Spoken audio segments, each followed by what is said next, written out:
लुटेरों के, जमीर फरोशों के, चोरों के, डाकुओं के, रिश्वत लेने वालों के नोटों से अगर कायदे-ए-आज़म की तस्वीर गायब हो जाती है। एक ही खबर आ रही है जनाब के पाकिस्तान का जो पासपोर्ट है वो दुनिया में चौथे नंबर पे वर्स्ट है। में कि हमारे मुल्क के जो लुटेरे हैं, चोर हैं, डाकू हैं, रिश्वत लेते हैं, वो जो लुटेरे हैं, जमीर फरोश हैं।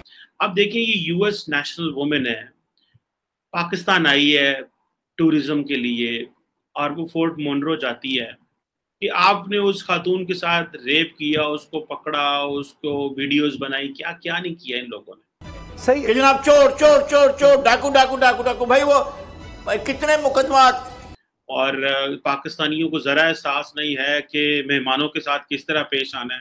तो क्यों ना हम डॉलर में चोरी करना शुरू कर दें, डॉलर चोरी करने पर नजरें जमा लेंगे। अफसोस, सद अफसोस। ये सारी पाकिस्तान की एलीट ने जो डबोना होता है ना, डबोना, पाकिस्तान को डबोने में किसी ने कोई कमी नहीं छोड़ी। इसकी इनकी औकात है कि अमेरिका के खिलाफ ये जाकर कोई मैदान लड़े, कोई जंग लड़े। पाकिस्तान में एक बड़ी डेवलपमेंट हो रही है। एक ही खबर आ रही है जनाब के पाकिस्तान का जो पासपोर्ट है वो दुनिया में चौथे नंबर पे वर्स्ट है।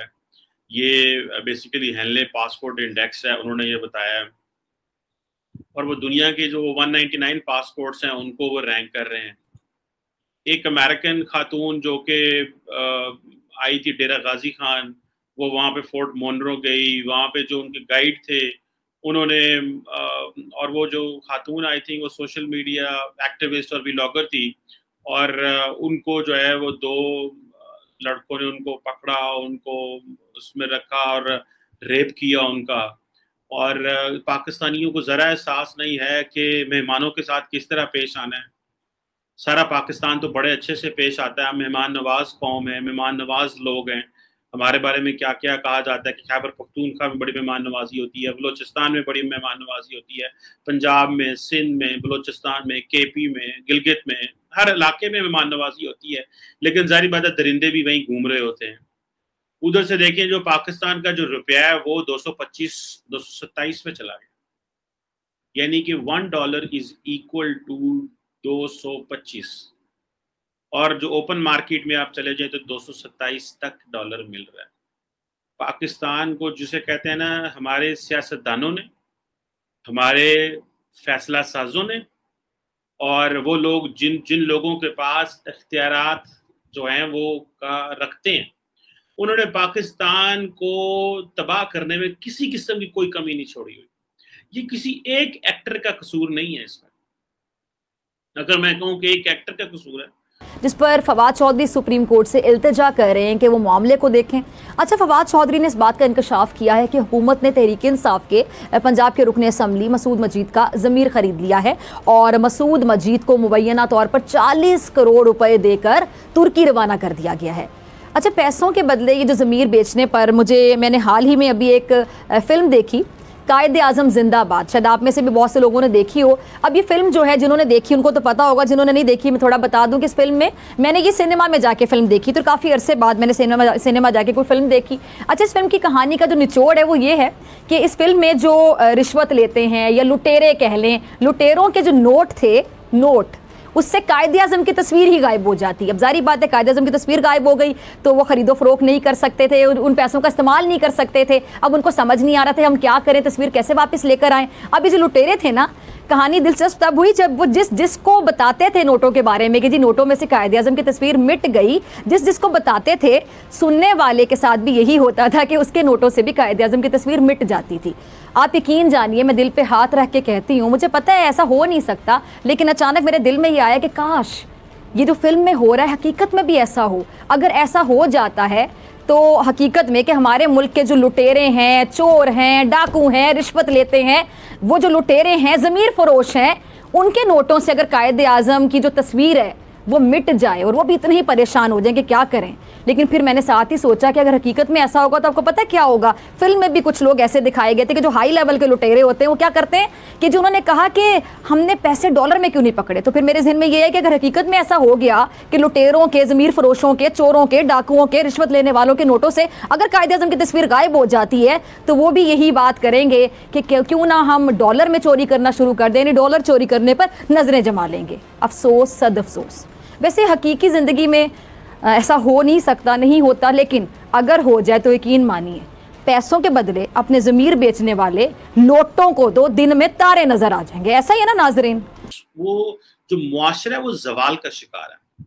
मुआशरा जवाल का शिकार है कि कोई आपको अच्छी खबर कहीं से नहीं आ रही, लोग अच्छा सोच नहीं रहे, मीडियोकर लोग आगे आ रहे हैं, सामने आ रहे हैं। अब देखें, ये यूएस नेशनल वुमेन है, पाकिस्तान आई है टूरिज्म के लिए और वो फोर्ट मोनरो जाती है।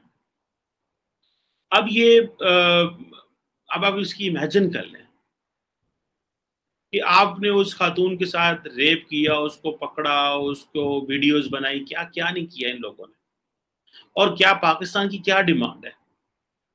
इस पे तो बड़ी लंबी चौड़ी बहस हो सकती है। इस पे जिसे कहते हैं ना कि इस पे बड़ी बात की जा सकती है कि ये मुआशरे के जवाल की क्या निशानी है, मुआशरा ऐसे क्यों करता है। और ये सिर्फ पाकिस्तान में जारी बात है, ये रेप नहीं होते, but that does not mean कि आप ये कहें कि जी और जगहों पे भी होते हैं तो 100 बार इधर भी हो रहे हैं तो क्या नहीं। हम अपने जवाबदेह हैं, हम अपने रिस्पॉन्सिबल हैं, हम अपना हमारा जो है वो हमें खुद देखना चीज़ों को कि हम खुद जवाबदेह हैं। अब आप देखें कि इसी तरह पासपोर्ट को देख लें।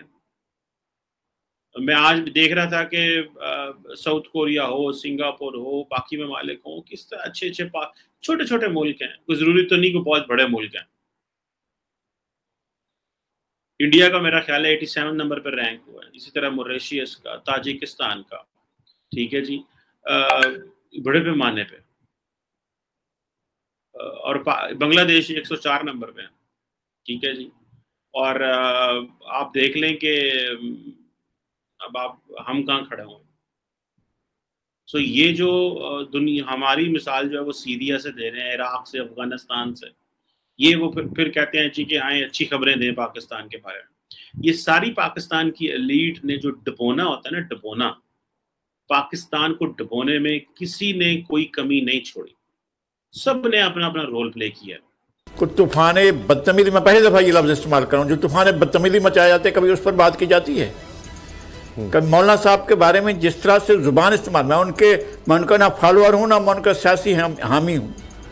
मैं मौलाना का एहतराम करता हूँ, उनके वालिद साहब का भी एहतराम करता हूँ। उनके वालिद साहब को भी मैंने देखा था, उनके वालिद साहब से भी मिला था, और मौलाना साहब से भी हमारा एक एहतराम का ताल्लुक है। और मेरे ख्याल में पाकिस्तान के तमाम मीडिया जर्नलिस्ट जितने भी हैं उनका एहतराम का ताल्लुक है उनके साथ। और जिस तरह उनके बारे में गुफ्तगू की जाती है, जैसे आम गली के लौंडे के बारे में बात की जाती है, जिस तरह से ये शहजादे जिसको चाहें जिस तरह कहना शुरू कर दें, जिस तरह जुबान दराजी करें वो करें, मौलाना के बारे में जो भी बात कीजिए वो सब ठीक है, और शहजादा आलम के बारे में कोई बात ना करें।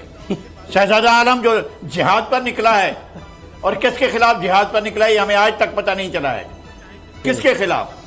इस कमजोर हुकूमत के खिलाफ, इस इत्तेहादी हुकूमत के खिलाफ जिसका आज है कल नहीं है, या अमेरिका के खिलाफ? इनकी औकात है कि अमेरिका के खिलाफ ये जाकर कोई मैदान लड़ें, कोई जंग लड़ें? और जिस तरह से माहौल बनाया जाता है, मैं समझता हूं कि हमें तमाम तर अखलाकियात को जरूर पेश नजर रखना चाहिए और देखना चाहिए कि हम जिसके बारे में बात कर रहे हैं, बहरहाल तमाम तर इख्तलाफ के बावजूद एक जय्या दायरे में दीन है भाई वो, ठीक, और एक दीन के अंदर उनका एक बड़ा मकाम है, बड़ा मर्तबा है, हम उनकी बहुत ज्यादा इज्जत करते हैं। और अब तक उनके खिलाफ कोई एक चीज साबित नहीं हुई है। प्रोपेगेंडा है, और प्रोपेगेंडे की मशीनरी ये सब कुछ करती रहती है। सही है जनाब, चोर चोर चोर चोर, डाकू डाकू डाकू डाकू। भाई वो कितने मुकदमात पिछले 30 साल के दौरान, लगभग 30 मुकदमात तो किसी में सजा है। उनको एक तरफ कहा जाता है जी वो डीजल के परमिट का, चले आप फरमाने का उसका कोई सबूत नहीं, लेकिन यहूदी एजेंट होने का इमरान खान का भी तो सबूत नहीं है। तो मौलाना साहब तो कहीं इसके अलावा कोई लफ्ज नहीं इस्तेमाल करते।